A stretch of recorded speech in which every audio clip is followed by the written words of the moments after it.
오늘은 거룩하고 복된 주님의 날입니다. 다 같이 자리에서 일어나셔서 살아계신 하나님께 예배드리겠습니다.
오라 우리가 여호와의 산에 올라가서 야곱의 하나님의 전에 이르자. 이는 율법이 시온에서부터 나올 것이요 여호와의 말씀이 예루살렘에서부터 나올 것임이라. 아멘.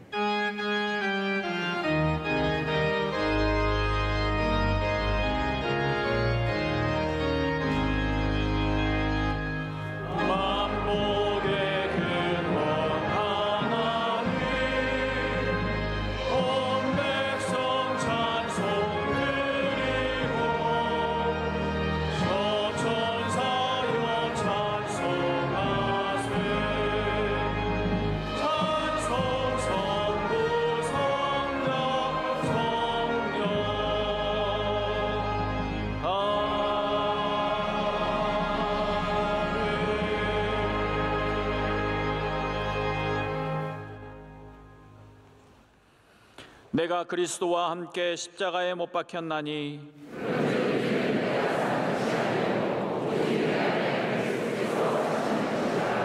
이제 내가 육체 가운데 사는 것은 나를 사랑하사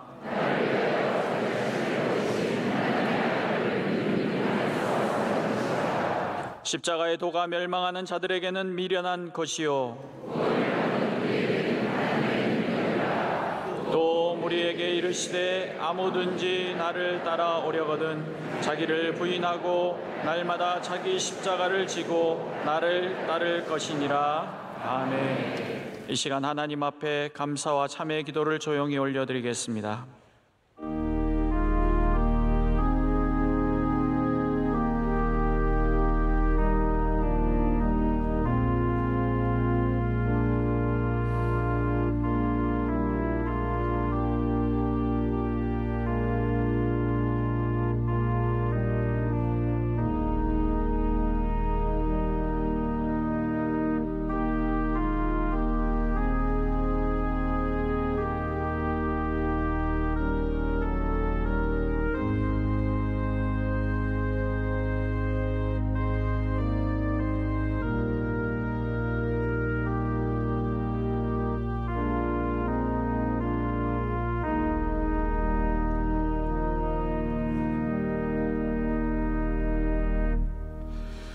전능하사 천지를 만드신 하나님 아버지를 내가 믿사오며 그 외아들 우리 주 예수 그리스도를 믿사오니 이는 성령으로 잉태하사 동정녀 마리아에게 나시고 본디오 빌라도에게 고난을 받으사 십자가에 못 박혀 죽으시고 장사한 지 사흘 만에 죽은 자 가운데서 다시 살아나시며 하늘에 오르사 전능하신 하나님 우편에 앉아 계시다가 저리로서 산자와 죽은 자를 심판하러 오시리라.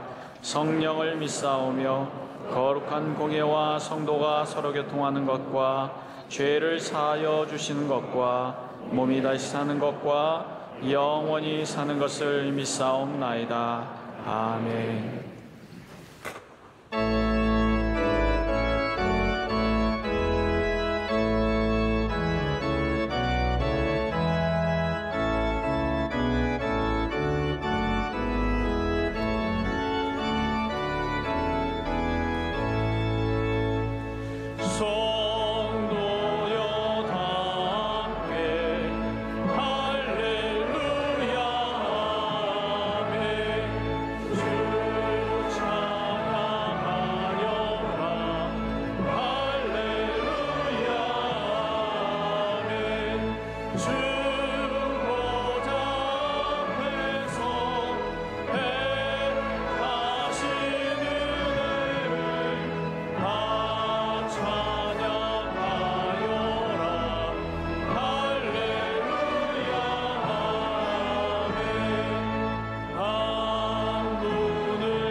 예배를 위하여 김수익 장로님께서 기도 인도하시겠습니다.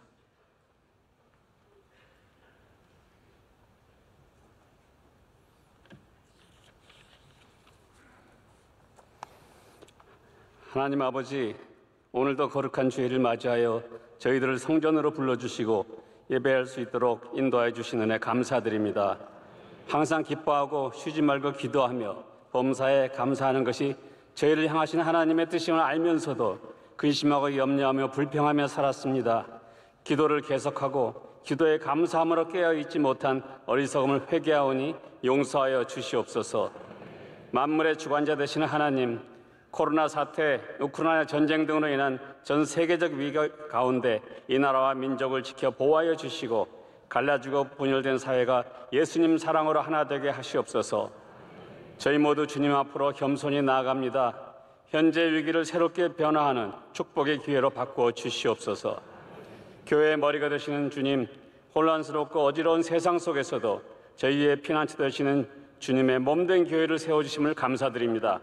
교회로 나오는 자마다 주님 주시는 생명과 평안을 누리게 하시며 명성교회가 복음으로 선교의 사명을 계속해서 이어가는 교회, 새 시대를 열어가는 교회가 되게 하여 주시옵소서. 하나님께서 세워주신 담임 목사님께 지혜와 명철을 더하여 주시고 완전한 마음으로 능숙함으로 모든 사역을 감당케 하시옵소서.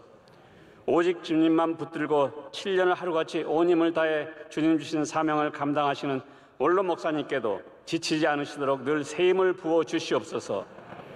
여름 수련회와 성경학교가 진행 중에 있습니다. 저희 자녀들을 통하여 다음 세대를 준비하심을 믿습니다. 안전과 건강 지켜주시고 예수님과 즐겁고 행복한 만남의 시간을 가질 수 있도록 인도하여 주시옵소서. 내일부터 시작되는 하계 산상성회에도 참석하는 모든 성도들에게 시간마다 은혜와 축복이 차고 넘치게 하시고 몸과 마음이 치유되고 문제가 해결되는 임상의 신뢰함의 기적이 일어나게 하여 주시옵소서. 하나님 아버지, 지금도 낯선 문화와 환경 그리고 많은 어려움 속에서 복음 사역을 위해 힘쓰고 계시는 선교사님과 그 가족들을 보호하여 주시고 모든 어려움을 극복하게 하시며 필요로 채워주시어 많은 영혼들이 주님께 돌아오는 역사가 일어나게 하시옵소서. 이 시간 말씀을 전하시기 위해 단위에 세우신 담임 목사님, 성령께서 붙들어 주셔서 선포되는 말씀을 통하여 모두가 은혜를 받게 하시옵소서. 예배의 처음과 끝을 주님께서 붙잡아 주시고 큰 영광 받으시옵소서. 모든 말씀을 세상 끝날까지 우리와 함께 동행하시는 예수님의 이름으로 기도드립니다. 아멘.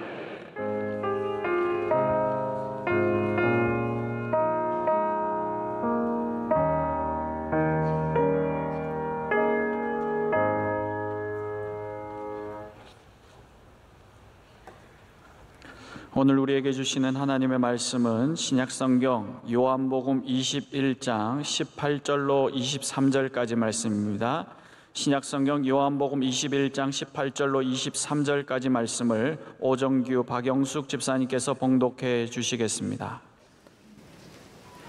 내가 진실로 진실로 내게 이르노니 내가 젊어서는 스스로 띠뛰고 원하는 곳으로 다녔거니와 늙어서는 내 팔을 벌리리니 남이 내게 띠띠우고 원하지 아니한 곳으로 데려가리라.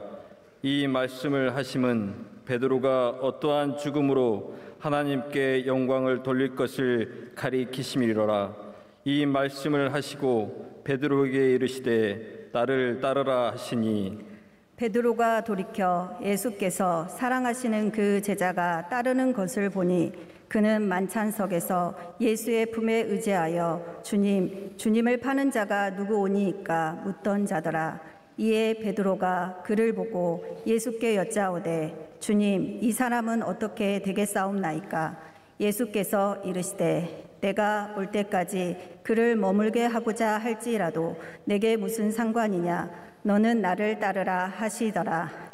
이 말씀이 형제들에게 나가서 그 제자는 죽지 아니하겠다 하였으나 예수의 말씀은 그가 죽지 않겠다 하신 것이 아니라 내가 올 때까지 그를 머물게 하고자 할지라도 내게 무슨 상관이냐 하신 것이로라.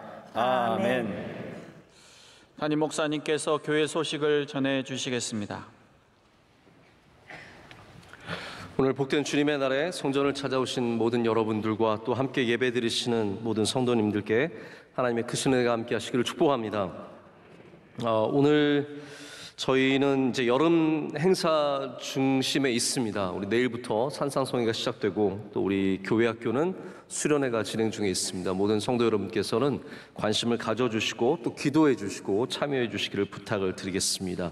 특별히 내일부터 학예 산상송회가 우리 명성 수양관, 우리 원주에 있는 수양관에서 시작이 됩니다. 내일부터는 1, 2, 3대 교구가 가게 되는데요. 꼭 교구와 상관없더라도 여러분께서 은혜를 사모하는 마음으로 가시면 되고 또 코로나가 번져가는 가운데 있지만 저희가 최대한으로 모든 조치를 취하면서 행사를 준비하고 있기 때문에 안전하게 잘 될 줄로 믿습니다. 그래서 여러분께서 교회에서 준비한 버스를 많이 이용하셔서 오고 가시는 데 사용해 주시고 또 가셔서 은혜를 많이 사모하는 마음으로 참여해 주시기를 부탁을 드리겠습니다. 여름 수련회와 성경학교 안내가 있습니다. 우리 초등학생들, 중고등학생들은 원래는 그러니까 잠을 자면서 저희가 수련을 하는 것을 준비했다가 이번에 코로나가 좀 번져가는 가운데 있기 때문에 다 취소를 하고 지금은 저희가 자는 것은 제외하고 오가는 것으로 지금 대체를 했습니다. 앞으로도 어떻게 변화가 있을지 좀 미묘한 변화들이 있는데 관심 갖고 지켜봐 주시고 또 기도해 주시고 또 안전하게 진행될 수 있도록 협조해 주시기를 부탁을 드리겠습니다. 오늘 사부 예배 마치고는 유아 세례식이 우리 한 40명 정도 되는 아이들이 유아 세례를 받습니다. 위에서 기도해 주시기를 바라고요. 여러 전시회의 소식이 있습니다. 우리 교회 하나님께서 은퇴 안수 집사회를 이렇게 새로 시작하게 하셨는데 이번에 원래 해를 이번 토요일 예배 마치고 갔습니다. 여러분께서 관심 가져주시고 참여해 주시길 다시 한번 부탁드리겠습니다. 오늘은 특순이 준비되어 있습니다. 1부부터 4부까지는 우리 어머니와 딸 되는 성악가 분들께서 이렇게 찬양을 해주시는데 우리 3부 예배는 김인혜 권사님, 그리고 김수연 집사님. 우리 수연 집사님은 지금 싱가포르에 있는데 잠시 한국에 들어와서 또 기회가 돼서 이렇게 어머니와 함께 하나님께 영광을 올려드리겠습니다. 찬양 받으시고 또 그 다음에는 우리 찬양대가 하나님께 영광 올려드리겠습니다.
이제 말씀으로 은혜 받는 시간입니다. 담임 목사님께서 제자의 성장 단계라는 제 말씀 주실 때 큰 은혜의 시간 될 줄로 믿습니다. 오늘 특순과 찬양 너무나 귀한 순서였습니다. 하나님께서 큰 영광을 받으신 줄로 믿습니다. 저는 오늘 제자의 성장 단계라는 제목으로 말씀을 정했는데요. 우리 교회에서 별로 많이 쓰는 단어들은 아닙니다. 저도 별로 제자라든지 성장이라든지 이런 부분에 대해서 제목을 정한 적이 없는데 오늘 약간은 어색하지만 이 부분들에 대해서 하나님의 말씀으로 은혜를 받는 그런 또 은혜가 있기를 바랍니다. 성장이라는 단어가 우리 경제 분야뿐만 아니라 한국의 교회까지도 점령했던 그런 시절이 있었습니다. 모든 곳에서 성장을 얘기했습니다. 경제도 성장, 교회도 성장, 모든 곳에 성장이 있었습니다. 근데 어느새 좀 시대가 바뀌고 나니까 이제는 성장을 말하는 것이 굉장히 조심스럽고 또 성장을 말하면 왠지 우리가 갖고 있는 믿음의 무엇인가가 훼손되는 것 같은 그런 느낌이 들 정도로 조금 더 편향된 그런 성장에 대한 인식이 생긴 것 같습니다. 하지만 성장은 하나님이 창조하신 모든 창조물에게 주신 하나님의 뜻입니다. 그래서 성장은 당연히 있어야 하고 하나님의 뜻이 있는 성장은 아름다운 성장입니다. 그래서 우리가 성장을 외면하고 성장을 없애는 것이 아니라 하나님이 기뻐하시는 성장, 바른 성장을 오히려 더 많이 얘기를 해야 된다는 생각을 해보게 됩니다. 그래서 좀 거부감을 내려놓고 오늘은 성장에 대한 사모함이 있는 시간이 되었으면 좋겠습니다. 우리 모두가 다 영적으로 성장해야 되고 하나님 앞에서 자라나는, 계속해서 발전하는 그리스도인들이 되어야 하기 때문입니다. 제가 어렸을 때 이제 많은 성장의 경험들이 있죠. 그 가운데 이제 키가 크는 그 기쁨이 있습니다. 이제 키가 안 큰 지는 몇십 년 돼가지고 굉장히 우울한 삶을 살고 있는데 키가 클 때는 그때 기분이 참 좋았던 것 같아요. 특별히 어렸을 때 버스를 타면 이렇게 늘 버스에 의자를 잡고 가잖아요. 그게 참 서럽습니다. 어른들이 다 위에 이렇게 잡았는데 나만 의자 잡고 있는 게 이게 서럽거든요. 빨리 잡았으면 좋겠는데. 근데 이제 버스 뒤로 가면 이게 좀 높아져요. 기억나시는지 모르겠는데 뒤로 가면 약간 바닥이 높아져서 닿을락 말락 하는 거예요. 근데 어느 순간 이게 닿았을 때 너무 기쁘고 온 세상을 얻은 것 같은 그런 마음이 들었던 적이 있습니다. 이게 닿고 잡으니까 가장 좋은 것은 흔들리는데도 견딜 수 있고 버스가 출발하고 멈추는 그 흔들림 속에서도 중심을 잡을 수 있었습니다. 여러분, 성장은 왜 필요합니까? 그냥 키가 큰 것이 예쁜 것이 아니라 또 키가 크면 멋진 것이 아니라 성장해야 우리가 중심을 잡을 수 있고 또 세상의 흔들림 속에서도 견딜 수 있는 힘이 생기기 때문입니다. 우리가 닿을 수 있는 것들이 생기고 새로운 시각들을 갖게 되기 때문에 성장해야 우리의 문제를 만질 수 있고 또 그것을 관리할 수 있고 또 넘어설 수 있는 힘을 얻게 되는 거죠. 우리 모든 하나님의 부르심을 받은 예수 그리스도의 부르심을 받은 제자들은 그런 면에서 반드시 성장하는 은혜를 누려야 합니다. 오늘 말씀은 바로 그러한 새로운 성장에 대한 하나님의 예수님의 부르심이 있는 말씀입니다. 예수님께서 부활하신 후에 디베랴 바다, 다시 말해서 갈릴리 호숫가로 다시 오셨습니다. 여기에 누가 있었냐 하면요, 예수님 가장 가까이서 따르던 베드로와 안드레와 요한과 수많은 제자들이 다시 디베랴 바다로 돌아가서 이 갈릴리 바다에서 고기를 잡으며 있었습니다. 그때 예수님께서 그들을 만나시고 베드로를 부르셔서 네가 나를 사랑하느냐 3번 물으시고 내 양을 치라 라고 말씀하신 다음에는 오늘 본문 말씀 가운데 나를 따르라 라고 말씀하십니다. 2번 말씀하셨습니다. 너는 나를 따르라 라고까지 말씀하시면서 베드로에게 다시 제자로서 주님을 따라올 것을 부르고 계십니다. 여러분, 우리가 제자라는 단어를 생각해 보면 여러 가지 연상되는 단어들이 있는데 그중에 가장 아마 크게 그리고 가장 강하게 연상되는 단어가 바로 따르는 것, 팔로우십이다라는 그런 생각을 해보게 됩니다. 보통 기독교인들을 우리가 부르는 용어가 2가지가 있습니다. 우리 그리스도인, 기독교인이란 뜻이죠. 그리스도인이라고 부르기도 하고 제자라는 그런 표현을 쓰기도 합니다. 우리 명성교회는 제자파는 사실 아니에요. 우리는 어느 프로그램에서도 뭐 제자를 강조한다든지 그런 부분은 없지만 다 우리가 쓰지 않아서 그럴 뿐이지 제자라는 것을 굉장히 중요하게 여기고 교회 안에서 훈련으로 여러 가지 예배를 통해서 강조를 하고 있습니다. 근데 그리스도인이라는 말은 안디옥 교회에서 시작이 되었습니다. 여러분 잘 아시다시피 안디옥 교회에 있는 사람들이 예수님을 잘 믿다 보니까 사람들이 야, 저 예수 믿는 사람, 그리스도 닮은 사람들, 그리스도의 말씀대로 살아가는 사람들이라고 해서 그리스도인, 기독교인 이렇게 부르게 된 겁니다. 그러나 정작 예수님은 그리스도인이라는 표현을 쓰신 적은 없으십니다. 예수님이 오히려 우리에게 가장 많이 쓰셨던 표현은 제자입니다. 제자가 되라 라고 말씀하셨고 제자의 삶을 강조해 주셨습니다. 원래 뭐 원론적으로는 그리스도인과 제자라는 단어가 차이가 있어서는 안 됩니다. 저는 이게 똑같은 단어라고 생각을 하는데 그러나 그 관계성이라는 면에서는 제자가 조금 더 예수님과 친밀한 관계를 갖고 있습니다. 예수님과 동행하고 예수님을 따라가는 그 모습이 그 안에 있기 때문입니다. 그 관계성에서도 드러나는 단어가 바로 이 fellowship이라고 하는 따라간다라는 단어죠. 근데 여러분이 인식하는 fellowship은 무엇입니까? 우리가 살아가는 이 시대는 이제는 아날로그가 별로 없습니다. 대부분이 디지털입니다. 그래서 뭐 우리가 갖고 있는 음향 시설들, 핸드폰 이 외에도 수많은 것들이 다 디지털화되어 있습니다. 모든 것들이 디지털이라고 해도 과언이 아닙니다. 우리의 인식도 그래서 굉장히 디지털화되어 있습니다. 팔로우십도 예전의 팔로우십과 우리 이 시대가 인식하는 팔로우십이 다릅니다. 왜냐하면 이 소셜 미디어에서 팔로우라는 단어를 쓰기 시작했습니다. 특별히 트위터라는 곳에서 팔로우를 하기 시작했고 이 팔로우가 굉장히 소비하기가 쉬운 개념의 팔로우십이 되었습니다. 내가 좋아하는 사람이 있으면 연예인들, 아무 일면식도 없는 연예인들, 정치인들, 운동선수들 그냥 내가 좋아하면 팔로우하면 됩니다. 그리고 그들이 쓰는 글들과 그들이 올리는 사진을 소비하며 살아갑니다. 마치 내가 그를 아는 것 같고 그를 잘 사귀고 있는 것 같은 착각도 하게 되죠. 그러나 마음에 안 들면 어떻습니까? unfollow라는 게 있습니다. 그거는 내가 마음에 안 드는 사람은 잘라버리는 거예요. 더 이상 보고 싶지 않은 거예요. 더 이상 듣고 싶지 않은 겁니다. 그래서 follow라는 것이 커밋하기도 되게 쉽고 버리기도 되게 쉬운 아주 어떻게 보면 얕은 개념의 팔로우십이 되어버리고 말았습니다. 하지만 성경이 말하는 팔로우십은 이런 얕은 팔로우십이 절대로 아닙니다. 성경은 우리가 우리의 것을 많이 버리고 나서야 예수님을 따를 수 있다라고 말하고 예수님을 따라가는 길은 쉽지 않다라고 말하고 있으며 그 길을 버리지 말고 영원토록 따라가라고 말씀하고 있습니다. 할렐루야. 그래서 우리는 이 디지털 시대의 쉬운 개념의 팔로우십이 아니라 성경에 있는 예수님께서 우리에게 바라시는 이 제자의 모습, 주님을 참된 제자로서 따라가는 이 모습을 회복해야 합니다. 거기가 우리가 오늘 시작해야 하는 부분입니다.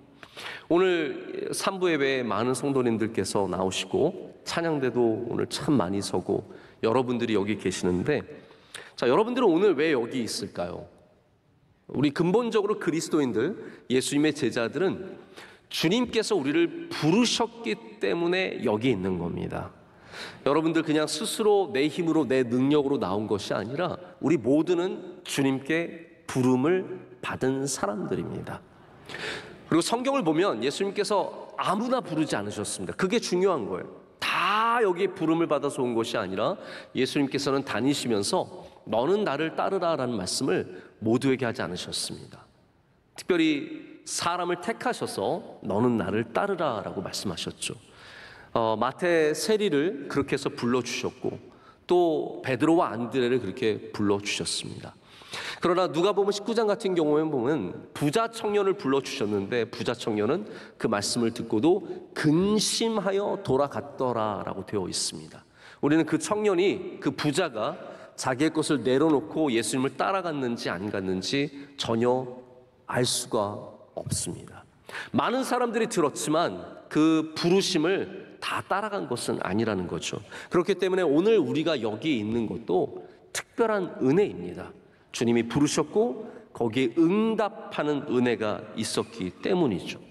오늘도 아마 말씀 중에 주님께서 여러분을 부르실 것을 저는 분명하게 믿습니다. 말씀 중에 또 예배 중에 찬양 중에 주님께서 우리를 부르십니다. 너는 나를 따라오라 라고 부르시죠. 그 부분에 있어서 우리에게 찔리는 부분들, 우리가 아직 내려놓지 못한 부분들, 우리의 인간적인 생각들, 주님께서 그 부분을 집으면서 너는 나를 따르라 라고 말씀하십니다. 근데 그때 우리가 다 마음 같아서는 주님 맞습니다, 제가 다 버리고 주님을 쫓을게요, 그런 마음이 있지만 사실 우리의 삶이 너무 중요하죠. 그러다 보니까 부자 청년처럼 근심하며 돌아가는 모습들도 있다라는 거죠. 바라기는 오늘 주님께서 여러분을 부르실 때 우리 모두가 기쁜 마음으로 또 담대한 마음으로 주님을 따라가기를 원합니다. 근데 오늘 베드로를 예수님께서 부르실 때 이 부르심은 첫 번째 부르심이 아닙니다. 여러분 잘 아시겠지만 마태복음 4장에 예수님께서 처음으로 베드로를 만나셨을 때 그를 부르신 장면이 나옵니다. 그들이 고기를 잡지 못했을 때, 밤새 고기를 잡지 못했을 때 예수님께서 베드로의 배에 오르셔서 설교하신 후에 그리고 그들을 데리고 물고기를 잡으러 가셔서 물고기를 잡습니다. 그때 베드로에게 예수님께서 이렇게 말씀하시죠. 나를 따라오라. 내가 너희로 사람을 낚는 어부가 되게 하리라. 그때 베드로가 모든 것을 다 버려놓고 배를 버리고 그물을 내려놓고 잡았던 물고기도 다 내려놓고 예수님을 쫓아갑니다. 자, 이제 3년이 흘렸습니다. 예수님을 베드로가 열심히 쫓아다녔어요. 말씀도 많이 들었습니다. 자, 여러분의 제자됨과 한번 비교해서 생각해 보세요. 여러분들도 예수님을 믿기 시작했고 예배 다니기 시작했고 주님의 말씀을 듣기 시작했어요. 3년이라는 세월이 흘러서 예수님과 동행하면서 베드로는 예수님께 고백도 하고요, 예수님이 풍랑 때 오라 그랬을 때 바다를 건너기도 걷기도 하고 많은 경험을 했습니다. 수많은 고생도 했습니다. 잠도 제대로 자지 못하고 좋은 거 먹지 못하고 고생하면서 예수님 쫓아다녔는데 3년이 지난 지금 베드로는 똑같은 곳으로 돌아와 있습니다. 그가 출발했던 디베라 바닷가, 그가 예수님을 처음 만났던 갈릴리 바다로 베드로는 다시 돌아왔습니다. 심지어는 여기서 예수님께서 다시 똑같이 고기를 잡아주세요. 베드로가 또 고기를 못 잡고 있을 때 주님께서 오셔서 고기를 잡으신 다음에 베드로와 함께 고기를 드시고 그 다음에 네가 나를 사랑하느냐 물으십니다. 그리고 다시 너는 나를 따르라 라고 불러주시죠. 여러분, 왜 이렇게 되었습니까? 왜 이랬을까요?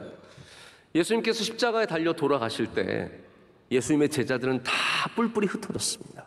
이 고난과 환난과 어려움 속에서 그들은 다시 다 그들의 고향으로, 그들의 옛날의 직업으로 다 돌아갔습니다.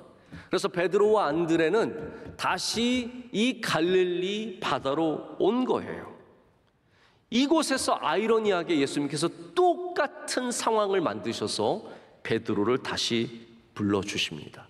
그러시면서 예수님께서 이렇게 말씀하시죠. 내가 진실로 진실로 내게 이르노니 젊어서는 네가 스스로 띠띠고 원하는 곳으로 다녔거니와 늙어서는 내 팔을 벌리리니 남이 내게 띠띠우고 원치 아니하는 곳으로 데려가리라. 여러분, 여기 참 우리가 겪고 있는 우리의 현실적인 모습이 저는 드러난다고 생각을 합니다. 우리가 예수님 쫓아다니는 것 같고 예수님 말씀 들었고 예수님이 하시는 일들도 봤고 예수님께 고백도 했지만 막상 환난과 어려움과 큰 고난이 닥쳐오면 어느샌가 다시 똑같은 자리로 돌아간다는 거죠. 처음의 자리,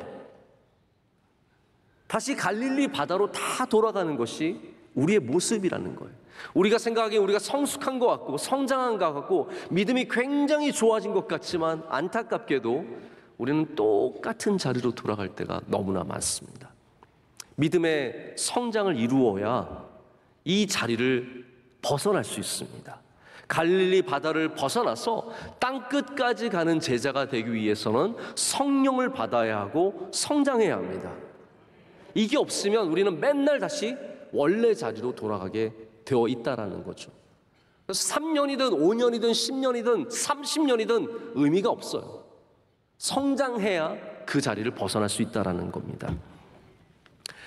제가 이제 신대원 다닐 때 저희 기독교 교육 수업을 듣는데 제가 그때 들었던 수업이 저에게 참 많이 도움이 됐습니다. 특별히 이제 기독교 교육 수업 중에는 성장에 대한 부분이 있는데 영적인 성장 이 부분에 굉장히 많이 도전을 받았어요. 우리 영적인 성장의 단계가 있대요. 그분의 이제 그 학자의 표현에 하면 5가지 단계가 있는데 일일이 말씀을 드리진 않지만 이거를 성장을 하려면 다 단계를 거쳐서 성장해야 된다는 거예요. 그런데 본인은 성장한 것 같지만 그렇지 않은 경우가 굉장히 많다는 거예요.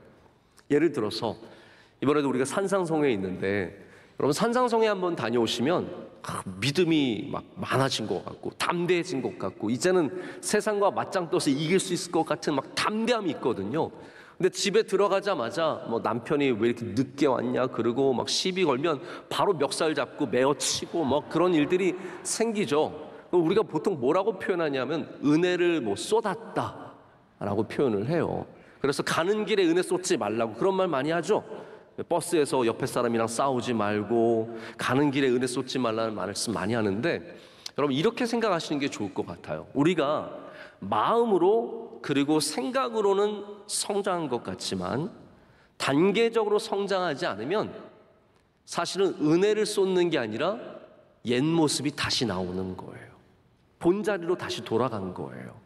마음에는 찬양 많이 했기 때문에 내가 성장한 것 같고 죄를 벗어버린 것 같고 이제는 좋은 그리스도인인 것 같지만 사실은 그게 성장이 아닐 가능성이 굉장히 크다는 겁니다. 그래서 수련회 끝나면 다시 제자리로 돌아오는 사람들이 얼마나 많은지 모릅니다. 여러분 우리는 우리의 본 자리가 어딘지를 확인하며 그리고 이제는 그 자리를 벗어나서 성장에 이르는 그리스도인들이 되어야 합니다. 그래서 다음에는 집에 돌아와서 누가 시비를 걸 때에도 그래도 메어치지는 말고 그래도 멱살은 잡지 말고 조금 다른 자리로 갈 수 있는 사람들이 되어야 한다는 것이죠. 베드로의 안타까움은 3년이 지났고 그토록 많은 훈련을 받았지만 그가 다시 똑같은 자리에 도달했다는 겁니다. 그때서 예수님께서 하시는 말씀은 젊어서는 이게 무슨 말입니까? 첫 번째 따름의 문제입니다. 자, 우리가 첫 번째 예수님을 따를 때 어떤 모습이었느냐? 젊어서는 너가 스스로 띠띠우고 나를 따랐다라는 거예요.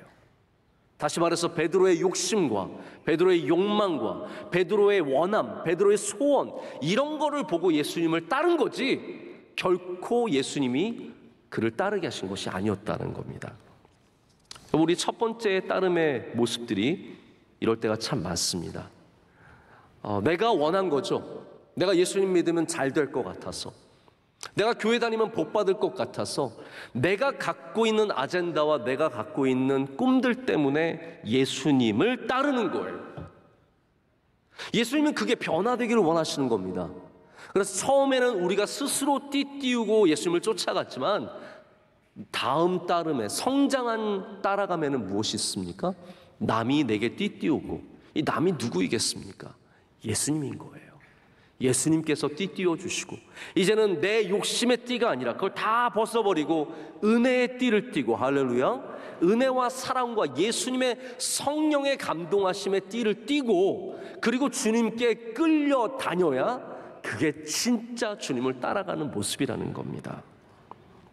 제자들이 예수님을 참 잘 따라다녔지만 사실은 그들이 원하는 길을 걷고 있었던 거예요.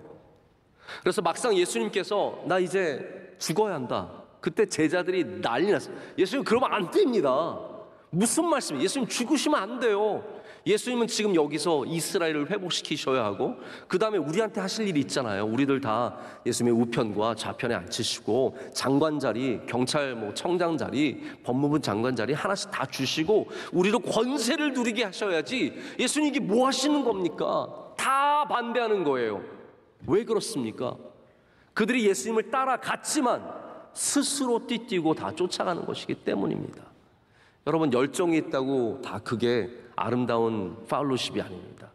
내가 스스로 띠띠우고 나의 영광을 위해서 나의 잘됨을 위해서 따라가는 것은 아직까지 성장한 따름이 아니라는 거죠. 나중에 베드로가 예수님께서 잡혀가실 때 난리가 났어요. 용감해졌습니다. 그래서 잡아가는 사람들, 군인들은 좀 그렇고 하인인 말고의 귀를 딱 잘라버리잖아요. 왜 그렇습니까? 예수님 가는 길을 원치 않는 거예요. 이게 잘못된 따라감의 아주 특징적인 모습입니다. 내가 원하는 길로 예수님이 가셔야지 예수님이 원하시는 길로 내가 걸어가는 것은 아니라는 거예요.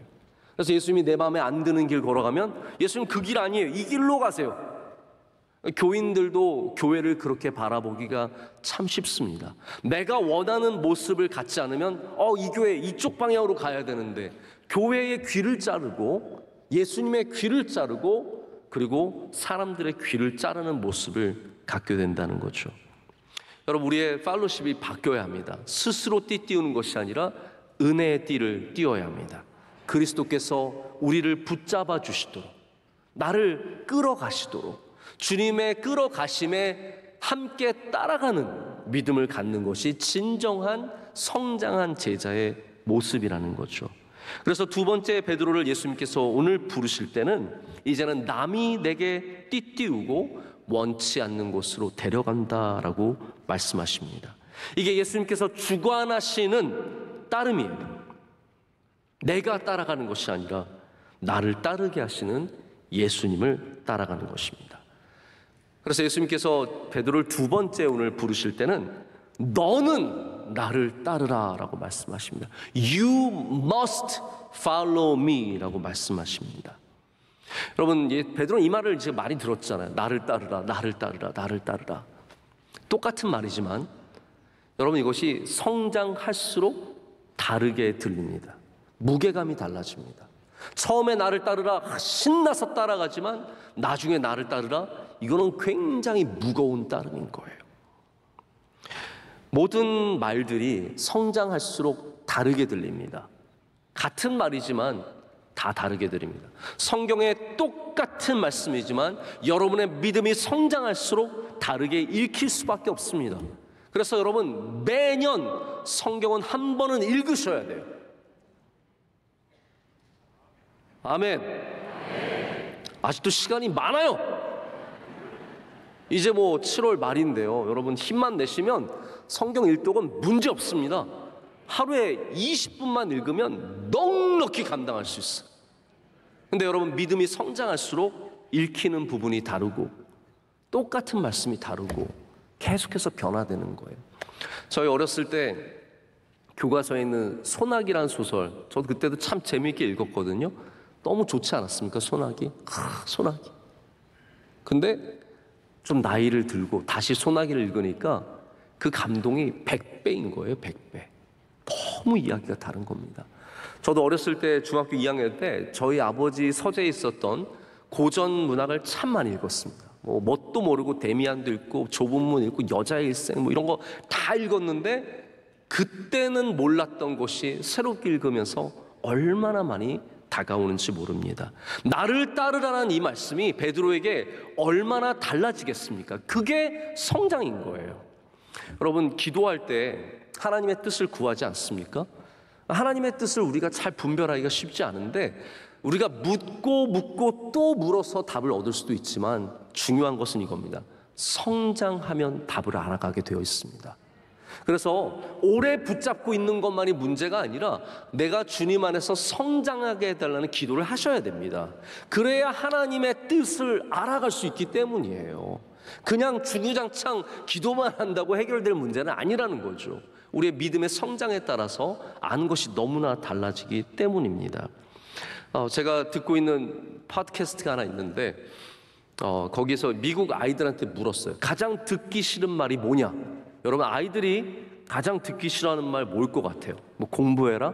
그런 건 당연하죠. 근데 1등이 뭐였냐면 너도 어른이 되면 알 거야 였어요. You know when you grow up. 네가 어른이 되면 앞으로 나이를 먹으면 알게 될 거야. 이게 싫대요. 중학교 1학년 여자아이를 이렇게 인터뷰를 했는데 제가 목소리를 들어보니까 이미 이 여자아이는 짜증이 많은 아이예요. 근데 엄마 아빠가 맨날 내가 물어보면 너 어른이 돼야지 알아. 지금은 몰라. 왜 공부해야 돼? 뭘 그냥 공부해, 어른이 되면 알아, 뭐 이런 식으로 어른이 되면 안다고 얘기하니까 얘가 막 저는 짜증이 나요. 그래서 저는 제가 왜 몰라? 다 알아요. 사랑에 대해서 다 알고요. 세상을 다 알아요. 제가 모르는 게 뭐가 있어요. 그래서 막 얘기를 하더라고요. 제가 그거 들으면서 저도 그랬죠. 아, 네가 어른이 돼야 아는데 라는 생각을 안 할 수가 없었습니다. 여러분, 이 아이가 정말로 다 아는 것일까요? 아니면 착각하고 있는 것일까요? 우리가 알기가 참 어렵습니다. 성장해야 아는 것들이 있다라는 거죠. 우리가 성장해야 깨닫게 되는 것들도 있다라는 겁니다. 제자로서 머물러 있지 마시고 성장하시기를 축복합니다. 그래야 하나님을 더 깊이 알아가고 영적인 세계를 알며 우리 삶의 의미들을 더 깊이 알아갈 수 있기 때문입니다. 오늘 주님께서 나를 따르라 라고 다시 불러주셨을 때 이게 베드로에게는 새롭게 다가오는 거예요.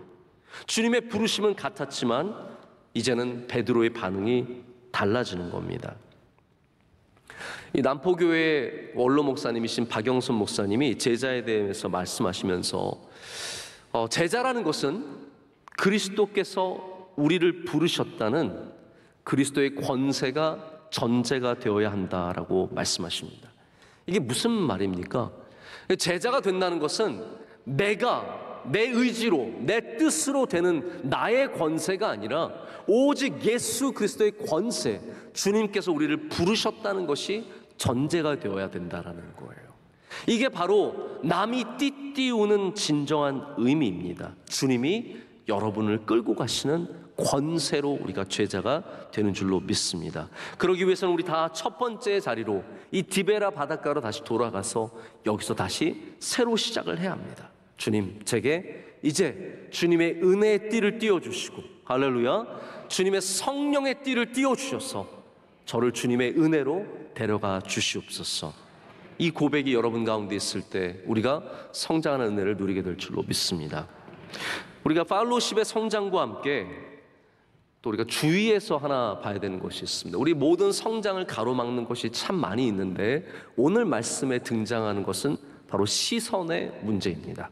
모든 성장을 가로막는 것들, 다양한 것 가운데 오늘 말씀에는 시선에 대한 문제가 나옵니다. 이 요한복음 21장의 마지막 부분이잖아요. 근데 마지막 부분에서 우리는 굉장히 흥미로운 주제 하나를 만납니다. 그것은 바로 베드로와 요한의 관계예요. 예수님께서 부활하셨을 때도 요한이 예수님의 무덤으로 달려가는 중에 자기보다 먼저 뛰어가는 사람이 있어서 그게 마음에 걸렸어요. 그게 누구입니까? 베드로예요. 뛰어가는 사람. 그게 마음에 걸려서 그것을 적어놨습니다. 근데 오늘 말씀을 보면 이번에는 베드로가 요한을 굉장히 의식하는 말씀이 나옵니다. 그걸 제가 오늘 좀 말씀을 드리면서 설명을 드리고자 합니다. 지금 이 상황은 어떻게 보면 굉장히 심각한 상황이에요. 예수님께서 디베라 바닷가에서 베드로를 만나셨고 베드로가 예수님을 3번이나 부인했는데 하나도 나무라지 않으시고 네가 나를 사랑하느냐 물으셨고 다시 받아주셨습니다. 그리고 다시 나를 따르라. 너는 나를 따르라. You must follow me. 굉장히 중요한 말씀을 해주셨어요. 자, 그렇다면 베드로의 지금 반응은 어떠해야 할까요? 예수님, 제가 잘 따르겠습니다. 예수님, 저 이제는 바로 따르겠습니다. 이런 반응을 해야 되잖아요. 근데 오늘 베드로가 굉장히 엉뚱한 말을 합니다. 거의 블랙 코미디에 가까울 정도로 전혀 다른 얘기를 합니다. 뭐라고 하냐면 21절을 보면 이에 베드로가 그를 보고, 그가 누구냐면 요한이에요. 만찬에서 예수님의 품에 의지하던 자라고 성경에 20절에 적혀 있는데 이 예수님을 의지하던 자 요한입니다. 그래서 여러분이 마지막 만찬의 그림을 보시면 예수님 옆에 항상 예수님께 기대고 있는 사람이 있습니다. 그 사람이 바로 요한이에요. 예수님 사랑하는 사람, 예수님께 기댄 사람. 그 베드로도 그게 늘 마음에 걸렸어요. 자기는 늘 예수님 수제자고 예수님 사랑했는데 예수님한테 안겨있는 건 맨날 요한인 거예요. 여러분 그 기분 아시죠? 지금 나랑 저 집사님이랑 친한데 늘 집사님 손잡고 다니는 거는 딴 사람인 거예요. 이 기분이 늘 안 좋은 거예요. 베드로가 예수님께서 불러주셨을 때 누가 보였습니까? 자, 보십시오. 베드로를 예수님이 불러주셨어요. 근데 베드로의 눈에는 지금 누가 보여요? 예수님이 안 보이고 요한이 보이는 거예요. 그래서 뭐라고 21절에 말하냐면 예수께 여짜오되 주님, 이 사람은 요한은 어떻게 되겠사옵나이까? 지금 예수님께서 베드로의 미래에 대해서 어느 정도 예견해 주시고 말씀해 주신 겁니다. 그러니까 베드로는 자기의 삶을 알았어요. 그럼 걸어가면 되는 거예요. 예수님 따라가면 되는데 베드로의 진짜 관심은 어디 있습니까? 요한은 어떻게 되는데요? 이게 베드로의 시선이고 우리의 성장을 가로막는 중요한 문제입니다. 많은 사람들이 예수님과 나와의 관계 속에서 예수님을 바라보기보다는 다른 사람들을 바라볼 때가 참 많습니다. 건강이 안 좋으신 분들은 하나님, 왜 저 사람은 건강하죠? 늘 문제는 그거예요. 나는 아픈데 왜 이 사람은 건강하죠? 물질적인 어려움을 겪는 사람은 왜 하나님 저 사람 사업은 잘 되죠? 저 사람은 뭐가 착해서요? 뭐가 더 주님께 잘해서요? 주님과 나와의 관계 속에서 가장 큰 방해는 예수님이 아니라 요한입니다. 요한의 모습. 많은 분들이 소셜미디어를 하면서 겪는 어려움이 이런 건 것 같아요. 누가 여행 갔어요. 사실 내 삶은 아무 문제가 없었는데 여행 사진을 보는 순간부터 문제가 시작이 되는 거예요. 지금까지 나에 대해서 아무 문제가 없었는데 예쁜 사람의 얼굴을 보는 순간부터 좋은 백을 보고 좋은 옷을 보고 맛있는 음식을 보면서 거기에서 내 마음이 무너지는 겁니다. 여러분, 우리가 주님을 따라감에도 이런 시선의 문제가 참 많이 우리를 방해하고 우리의 성장을 저해합니다. 여러분, 주님 앞에서 성장하기를 원하시는 여러분들, 주님을 바라보셔야 합니다. 나를 부르신 주님, 나를 따라오라고. 물론 나에게 주신 삶이 다 똑같진 않아요. 다 달라요. 그런데 중요한 것은 나에게 주신 것이 있다라는 거죠. 마치 달란트 비유와 똑같습니다. 어떤 사람은 5달란트고 어떤 사람은 1달란트예요. 남의 달란트를 바라보고 살아가는 것은 굉장히 어리석은 삶입니다.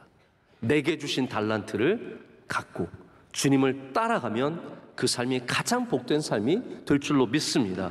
그러나 수많은 사람들이 너는 나를 따르라고 하시는데도 끊임없이 요한은요, 안드레는요, 야고보는요, 끊임없이 다른 사람들에게 관심을 갖고 그 사람들을 바라보기 때문에 결국은 주님을 향한 시선을 잃어버리는 겁니다. 오늘 여러분에게 예수님을 향한 분명한 집중력이 생기시기를 축복합니다. 주님을 바라보십시오. 주님을 바라보면 우리는 이 길을 걸어갈 수 있습니다. 내게 주신 삶을 살아갈 수 있습니다. 그 길을 걸어갈 수 있는데 자꾸 요한을 바라보면 넘어지고, 그때 주님이 하신 아주 유명한 말씀이 있습니다. 이 말씀을 들으신 주님께서 뭐라고 말씀하시냐면, 내가 올 때까지, 긴 설명 안 하세요. 요한이 뭐 죽든, 한마디로 말하자면, 굉장히 쉽게 말하자면 요한이 죽든 살든 오래 살든, 사실 실제로 요한이 오래 살았잖아요. 요한은 밤모섬에 끌려가서 90살이 넘도록 장수하며 살았거든요. 그러니까 요한이 몇 살을 살든 얼마나 오래 살든 얼마나 잘 먹든 그게 너와 무슨 상관이냐 그러세요. 내게 무슨 상관이냐. 상관하지 말라라는 거죠. 이거 영어 표현에는, 영어는 미국 사람들이 이거 상용구로 씁니다. None of your business라는 말이 있어요. 그거 너 신경 쓰지 마. None of your business. 그렇다고 여러분 갑자기 옆에 사람 너 신경 상관하지 마, 이런 게 아니라 여러분의 삶에서 자꾸 보이는 그것들을 상관하지 말고 주님을 바라보시라는 거예요. 기도할 때마다 자꾸 여러분의 마음에 여러분의 시선을 빼앗아가는 것이 있으면 그 중심에 자꾸 이 말씀을 되뇌어야 합니다. 내게 무슨 상관이냐. 나는 그것을 상관하지 말고 주님 바라보시면 주님께서 여러분에게 분명한 여러분을 향한 은혜를 베풀어 주실 줄로 믿습니다. 말씀을 맺겠습니다. 우리 모두가 부름을 받았습니다. 그렇기 때문에 우리가 바로 이 자리에 있습니다.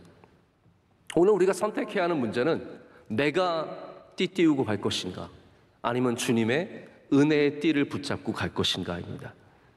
만약 우리가 지금도 내 욕심으로, 내 욕망으로 내가 원하는 대로 가기를 원한다면 바로 그 나의 띠를 풀고 오늘 주님의 은혜의 띠를 둘러야 할 줄로 믿습니다. 그러면 주님께서 여러분을 인도해 주십니다. 그 삶에 주님의 은혜가 있게 된다는 거죠. 마치 바울이 자기의 선교가 있었지만 마게도냐로 건너오라는 그 부르심을 받고 자기의 선교를 내려놓고 주님의 인도하심을 받았을 때 그 선교가 새로운 방향으로 나아가게 되듯이 오늘 우리가 주님의 인도하심을 받을 때 성장한 그리스도인, 성장한 제자들의 삶을 아름답게 살아내게 될 줄로 믿습니다. 기도하시겠습니다. 하나님 감사합니다. 오늘 우리 불러주시고 우리의 말씀으로 우리를 다시 따르라고 하시니 감사합니다. 하나님, 우리의 견고한 띠들을 풀러내고 주님의 은혜의 띠를 두르게 하여 주시옵소서. 그래서 지금까지 내가 주도했던 제자의 삶이라면 이제는 정말로 주님께서 인도하시는 그것을 따라가는 제자들이 되게 하여 주시옵소서. 예수님의 이름으로 기도드립니다. 아멘. 주신 말씀 기억하면서 찬송가 461장 1절, 2절, 4절 부르시면서 새가족 등록과 함께 정성껏 준비한 예물 하나님께 올려드리겠습니다.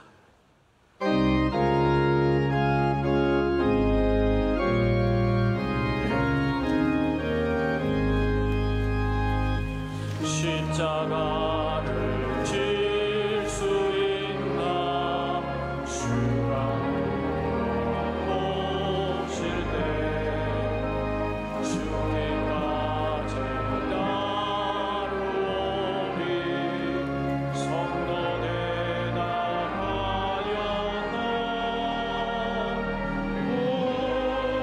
우리의 심령 주의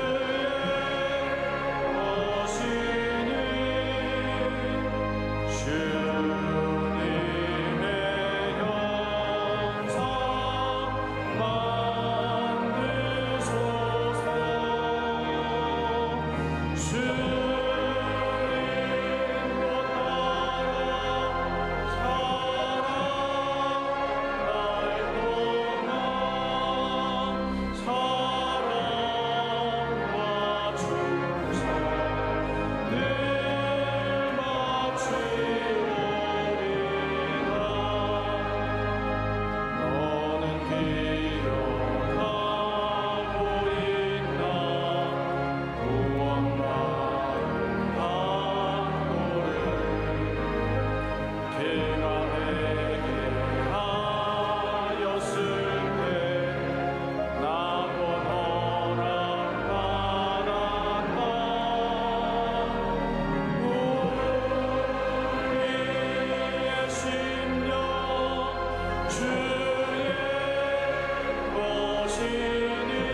은혜가 풍성하신 하나님 아버지 감사합니다. 오늘도 주의 사랑하시는 백성들 은혜의 띠를 띄우시고 여기로 불러주시니 감사합니다. 예배하는 자들마다 참된 주님의 제자가 되어서 우리의 욕심과 욕망대로 쫓아가는 것이 아니라 주님의 인도하심을 따라가는 주의 제자들 되게 하여 주시옵소서. 하나님, 우리의 시선을 어둡게 하는 것들이 있다면 주님을 바라보게 하여 주셔서 우리 눈이 밝아지게 하여 주시오며 세상의 시험에 들지 않도록 늘 주님 우리를 지켜 보호하여 주시옵소서.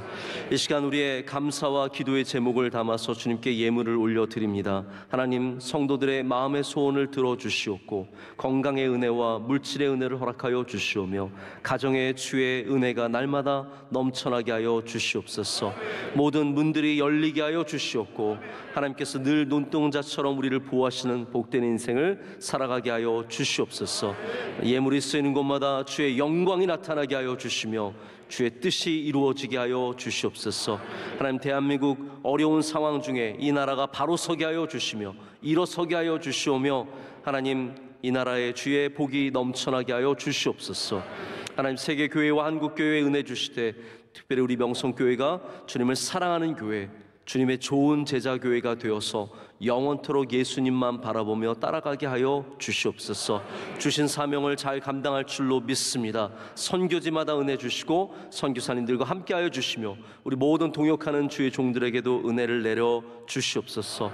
여름 성경학교를 진행하고 있습니다. 교육부 위에 한없는 주의 복을 더하여 주시고 잘 감당하게 하여 주시옵소서. 내일부터는 산상성회가 시작됩니다. 하나님, 은혜의 잔치가 될 줄로 믿습니다. 우리 성도들 다시 마음을 모아서 주님께 나아가게 하시고 뜨거운 기도가 있게 하여 주시옵소서. 준비하는 모든 주의 종들에게도 은총을 더하실 줄로 믿습니다. 하나님, 오늘은 3부 예배를 섬기는 주님의 귀한 종들을 올려드립니다. 기도하신 장로님의 기도를 기뻐 받아주시고 하나님께서 건강의 은혜와 가정의 은혜를 내려 주시옵소서. 성경 몽독한 아름다운 복된 가정 위에 하나님의 기름을 부어주시며 항상 주의 은혜가 넘쳐나게 하여 주시옵소서. 찬양대 찬양을 기뻐 받아주시며 특순 올려드리는 주님의 사랑하는 종의 가정, 하나님께서 권사님에게 한오는 복을, 주의 딸에게 은혜를 주셔서 하나님께 영광을 올려드리며 귀하게 쓰임받게 하여 주시옵소서.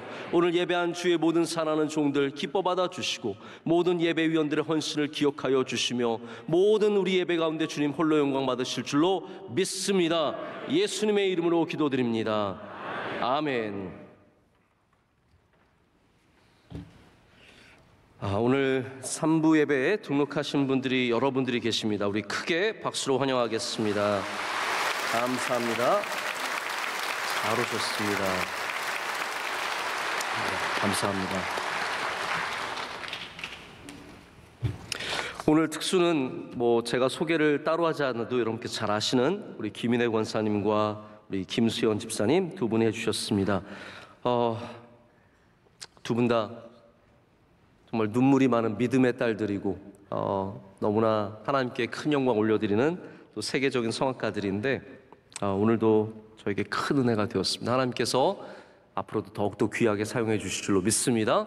우리 박수로 축복하겠습니다. 감사합니다.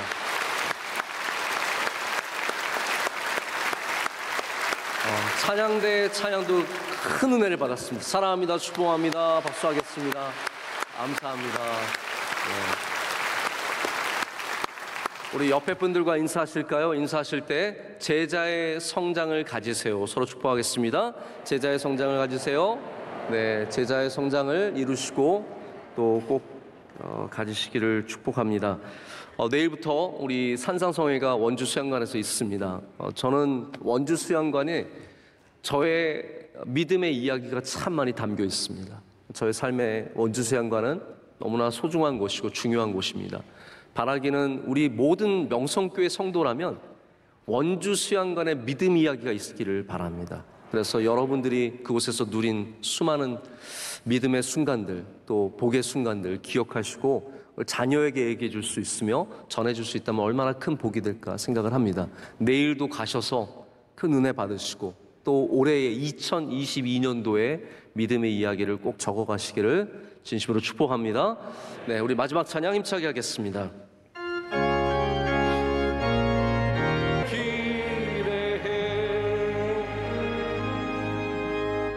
이제는 우리 주 예수 그리스도의 크신 은혜와 하나님 아버지의 영원하신 사랑과 성령님의 함께하시며 임재하심이 주님 말씀을 다시 듣고 다시 따라가기를 재헌신하며 주님 앞에서 우리의 모든 욕심의 끈을 풀고 은혜의 끈을 매는 주의 모든 사랑하는 제자들에게 가정과 하시는 모든 복된 일들 가운데 이제로부터 영원토록 함께 하시기를 간절히 축원하옵나이다.